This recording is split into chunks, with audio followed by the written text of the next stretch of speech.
right. Time to test out these crazy new powers.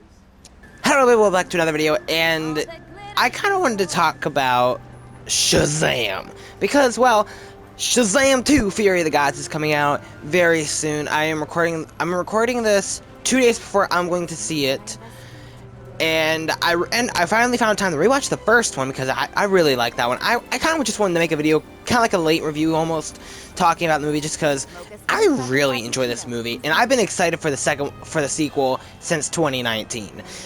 So yeah, I will dive into mild spoilers in case you haven't seen it for some reason, but you know, the movie's almost 5 years old, if not, is like almost 5 years old, 4 years old to be exact. So I mean, if you haven't seen it yet, I don't even know why you clicked on this video, honestly, but yeah. But I mean, thanks for clicking on it, obviously, but yeah, so we're just gonna get started with Shazam. I don't know why, but I love this movie. I did a ranking of the DCEU movies that I saw not too long ago, and this movie came out on top of that ranking, and I think after watching it, I stand by that. I probably should rewatch all the other DCEU movies before I firmly make the decision, yes, this is definitely the best one. I mean, I already did that, but still. And I don't know why, I just really like it. Well, I guess I go over why. Because, well, let's start off with just the cast of characters, because, like, there's just so much fun and funny and charming. The chemistry between the entire family is great. They did such a great job with the family that, like, I love every single member of the family. Obviously, I love Billy because he's our main character, but I loved Freddy, I loved Darla, I loved Mary, I loved Eugene, I loved Pedro. I loved the parents. Like, every character in the family I loved, and it was awesome. And I'm so excited to see more of them in the sequel. And that's why I might talk about it a little more later. But when they get the superpowers, I just thought that was so much fun. That's another reason why I'm super excited for the sequel. But yeah, and what's cool about this movie is that the comedy for me really worked. I laughed, especially when I first saw it. But I laughed a lot. Even rewatching it, I laughed a decent amount. All the jokes. It does a great job at being both a comedy while also telling this emotional, dramatic story. Because to me, the stuff with the family, with Billy and his foster family, as well as his biological mother, to me that stuff was really emotional. It made me cry the first time I watched it, and it made me tear up on rewatch. I just thought it's just awesome. Because especially because of all these like full circle moments too, where like at the beginning he's like, yeah, I'm not your real brother. And later on, he's like, it's what a good brother would do. Well, he also says it's what a good sister would do just to try to blackmail her, really. And then that comes back around being like, this is what a good brother would do. And it comes back around. I also love the fact, speaking of come back around, that there are like these little details too for some of the characters that are kind of just like weird character traits.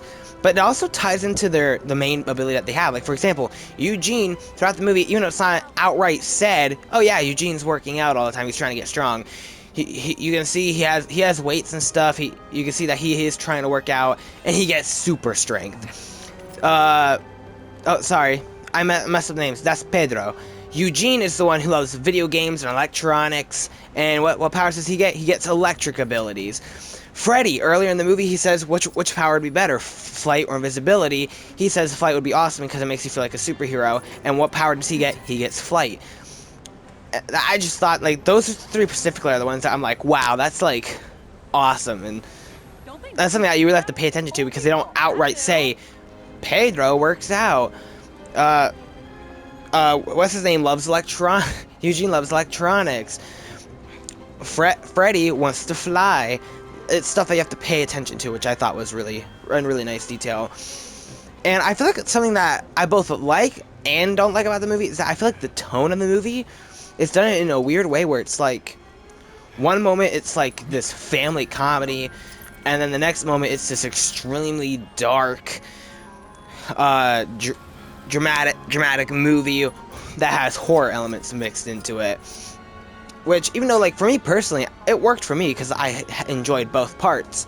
But, like, it's one of those things where I feel like some people are not gonna like it because it is such a tone shift. I mean, one scene you have this joke, the next scene a demon bites a guy's head off. And like, I know the director, what's his name, David F. Sandberg, I believe. He is a horror director. I'm not familiar with a lot of his work, but I know he is a horror director, and you could definitely see when it comes into play in this movie. But it's cool because it's not like one of those things where it's like, really, a horror director directing a superhero movie? Well, first of all, maybe it's just me, but it seems like the DCEU likes to get horror directors. I mean, they got, I'm blanking on his name, but they got a horror director for the Aquaman films, even though I'm blanking on his name right now. They got a horror director for the new upcoming Flash movie, which Andy Muschietti. And I don't know why I'm blanking on the director's name of Aquaman, but I'll remember one when I'm recording. But like they you can tell that it's a horror director directing the movie, but it's not like to the point where it's like, ugh, really? Why is he directing a superhero movie? Especially this one, but it was because it was really enjoyable. I have to say, what I find funny too is that Zachary Levi does a great job at portraying a kid in an adult body, but sometimes to me it felt like the kid was more mature than the adult. When I know normally you have the issue where it's like, you gotta be careful, you want to make sure the kid isn't, the adult is way more mature than the kid, but there are a lot of times where it feels like the kid is way more mature than the adult. But you know, it's just phenomenal acting on both Zachary Levi and Angel Ashire, I think that's his name, who plays Billy Batson. They did such a great job acting. I feel like everyone in this movie was perfectly casted, which is why I hope they stick around for the new reboot. This is one that franchise that I'm really hoping it at least gets its trilogy. Like, if James Gunn's I'd be okay with it if James Gunn would outright say, we're getting Shazam 3 with the same cast, but that's going to be the ending and the goodbye to this franchise, and we're going to reboot and recast for the upcoming DCU. I'd be okay with that. I'd be okay with that. I'd also be okay with them going like, this version of the characters are going to be in the DCU. I just really hope they don't say, these characters are not going to be in the movie. These characters are going to be rebooted and cast and won't get a final goodbye. Which I hope they don't do that, but we'll see what happens. That's why I'm really hoping the sequel does well. The reviews are sounding great, but I heard it's projected to do very, very little at the box office, even less than the first film, which didn't do the greatest numbers. Even though I feel like it deserved a lot of the money, but whatever. But yeah, I really enjoyed this film. I'm not sure if there's much else for me to talk about. I thought the villain was also pretty okay. Like, I don't think he's like the best villain, but I didn't think he was a bad villain either. Like, to me, he wasn't like a boring villain. He wasn't like the greatest villain ever, where I'm super intrigued with what the heck is going on. But he's not. He's a villain that's not boring. I think he really fits this movie, and I think he does a great job at being menacing, while also having like great moments too. Because I mean, you do kind of feel for the guy a little bit, because like, he is scarred at a young age with being told that he'll never be good enough, and then his family is a bunch of jerks. So it is very much a villain, but I just thought the villain was pretty good. I can understand the argument that he's not the strongest villain, but I personally really enjoyed the villain in this movie. And of course, the 7 deadly sins are terrifying. So that they did that pretty well. I'm curious if they're gonna return, or I mean, the statues ought to return, right? Because now that they're in their lair. But yeah, I thought the movie is done very well, and I think that's all I wanted to really talk about. But yeah, I just love the fact that they did such a great job mixing emotion with great action. Actually, surprisingly great. And so is the CGI in this movie. Like, the 7 deadly sins look incredible, and so do all of the lightning and the flying and stuff like that. And like, I just think they did such a great job with the movie. And like, when I saw this movie for the first time in theaters, it was just so awesome, and I've been waiting for a sequel ever since. Although I am curious about what they're going to do with, I wonder if they're going to do anything about that end credit scene that we got in the first movie, because the end credit scene that we got teased the Caterpillar teaming up with Dr. Sivana. I forget the name of the Caterpillar. I didn't know it, and I forgot about it. Again, I'll probably remember when I'm done recording. But like, I think that was setting up a sequel.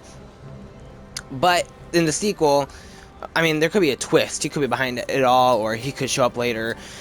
But this seems completely opposite of that kind of a storyline.